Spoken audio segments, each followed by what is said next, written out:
Hey guys, Mr. Thibodeau here. So let's go ahead and talk about China. Now, China is truly fascinating.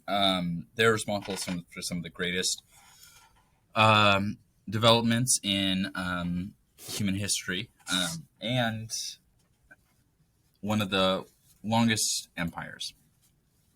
Specifically, because of their natural borders, even when their empire changed hands, the cultural identity of China stayed. France, England, for example, Rome, many of those places, the cultural identity changed. Like they don't longer call themselves in Rome; they're Italians, right? England went from being Germanic, Celtic to Germanic to French to or English to French to English again to Romans were in there somewhere. A lot of these older nations have had such big changes, some turnover. China, even though they had different different emperors and different dynasties that took over, they kept their cultural identity of Chinese, and so it created a longevity of the nation, which ended up being for the best because in many ways, China has done some truly great things. Not always good things, but definitely great things. Um, Now, of course, much like Egypt, they benefited from rivers that flooded frequently.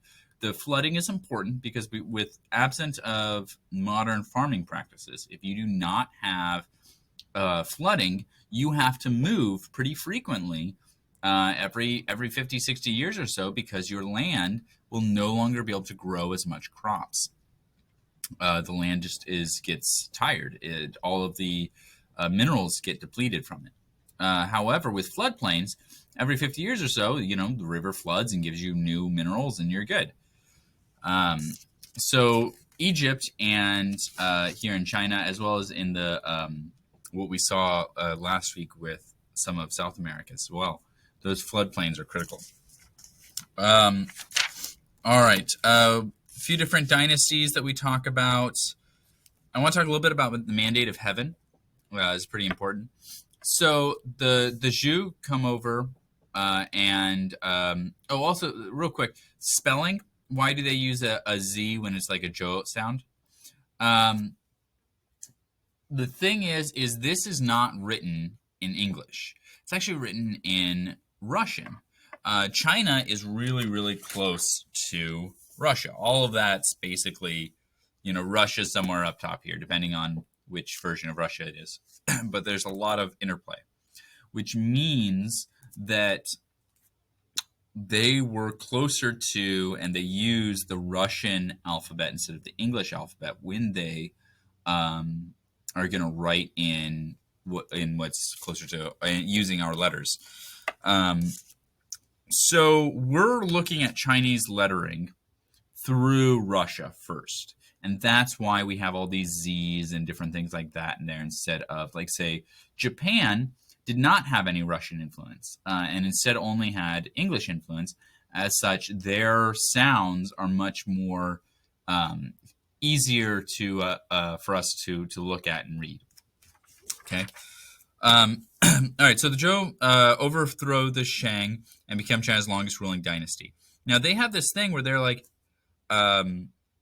if an emperor, if a king is not worthy, if he is failing to do his duties, you can overthrow him.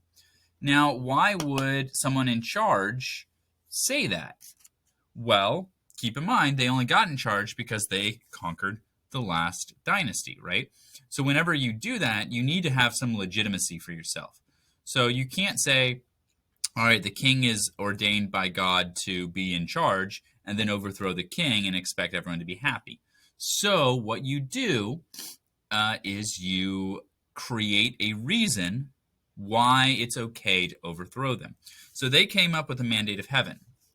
In England, when we had the Glorious Revolution in the 1600s, they came up with The Rights of Man by John Locke, where they said that the society is and civilization, we have the right to be governed, but we also, if it's we have these inalienable rights, and if the government is not taking care of those rights, then we have the right to overthrow them. When America has its revolution against England, they say the same thing, and they very specifically put that into our Constitution. Okay, so this idea, this mandate of heaven, this idea that, okay, yes, we did just conquer these people, but it's okay because they weren't doing it right, and now we're going to try to. But that also kind of implies that when we start failing, you can conquer us. Okay, so there's kind of a cyclical aspect of that. Okay, Chinese philosophies. We're going to see a lot of similarities with these. Okay, legalism is going to be very similar to Machiavellianism and Machiavelli's thoughts, and that comes from the Renaissance in Italy. Taoism is going to be very similar to sort of a classic Buddhism. Okay, Confucianism. We're going to see a lot of similarities between that and some of the teachings of Jesus and Christianity. There are some people who are not religious who believe that Jesus just came in contact with Confucianism, and he was just trying to spread Confucianism to the Middle East. I don't know that there's a lot of proof of that. There wasn't a lot of interplay between China and the Middle East. Is pretty rare, actually. Rome tried to contact China, for instance, and it was a whole thing that got lost for years. So China is pretty isolated. The idea that Jesus had come in contact with Confucianism seems kind of difficult, but folks believe stuff. So wherever you're at, maybe you don't even think Jesus was a real person. Though we do have some pretty good textual stuff on that. Whether or not he's divine, that's a whole nother deal, right? That's all religion. And this, I don't touch religion. I just touch the history of what we do know. Okay. So moving on, here you see three main concepts here. Okay, it's interesting that China comes up with these three because, again, you see a lot of cultures mirroring these three sort of concepts. Rome will measure these as well. You have the Epicureans, who I guess are kind of more this top one. You have Marcus Aurelius and his sort of Spartan-like Stoic philosophy.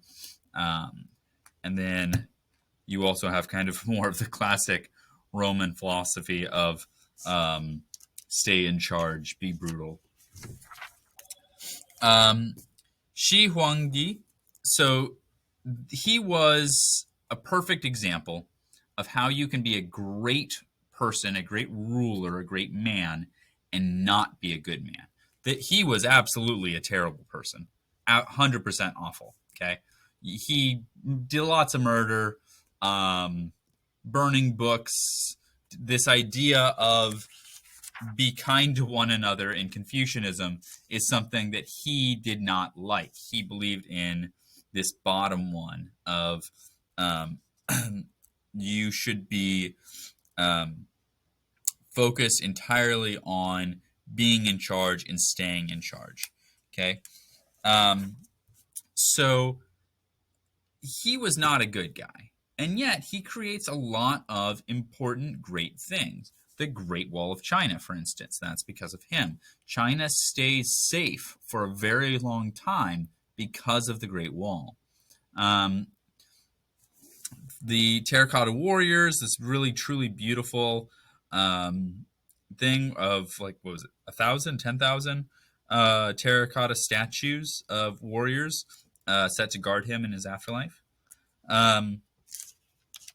As well as creating lots of roads, creating a lot of different standards that were used throughout the empire to make sure that people were all treated fairly. Okay, a single writing system. This is why even today whether or not you speak Mongolian, or sorry, you speak Cantonese, or you speak what's the other one? Cantonese and Mandarin. Either either way you speak, whichever language you speak in China, you still use the same writing system. So folks who speak Mandarin and folks who speak Cantonese can actually still converse writing things down because the written form of the language is the same. Um, so he did a lot of great things, not a lot of good things. It's hard, Anyway, uh, history is difficult. Good people can do bad things, and bad people can do good things. It's tough to wrap your head around sometimes. All right, we'll talk about the Great Wall of China later, but that is it. Have a good one, guys.